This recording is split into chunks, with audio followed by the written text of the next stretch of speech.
Mga aral Katoliko na inimbento lamang kung saan matagal nang tapos ang pagkabuo ng Bibilya, circa 70 AD, kung kaya wala at kontra sa Bibilya ang aral Katoliko. Suriin natin. 110 AD inimbento ni Ignacio ang Catholic Church. 156 AD ipinag-utos pagsamba sa imahen at relikya. 215 AD ipinag-utos pag-aantada sa cross, sign of the cross. 250 AD inimbento ni Tertullian. Trinity, Latin Trinitas, 3 gods in one God.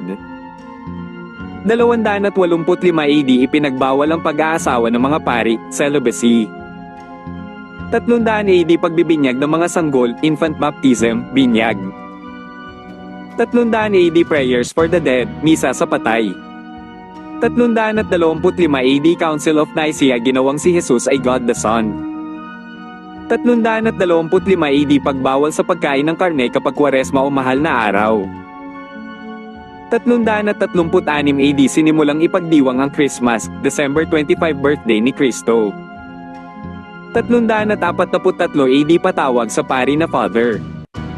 375 AD pagsamba sa mga santo at mga angel.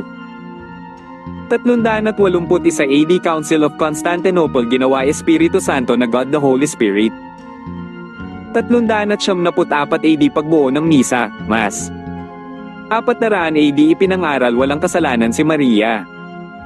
451 AD Council of Chalcedon ginawa si Jesus, God-man, 100% man. 500 AD mga robas sa nga pari. 573 AD Purgatorio. 600 AD pagsamba sa Latin language. 600 AD prayers at worship of Mary at saints. 607 AD First Catholic Pope Bonifacio. 610 AD Pope is made the foundation at head of the Church, Christ is the head Church called Kapitulo 1 versikulo 18F, Kapitulo 5 Kapitulo 23 at 25. 610 AD Pope is called Holy Father, verses. God is the Holy Father John 17:11. 700 AD Kissing of the Pope's Feet. 786 AD pagsamba sa mga imahen at mga rebulto. 850 AD paggamit ng agua bendita, holy water.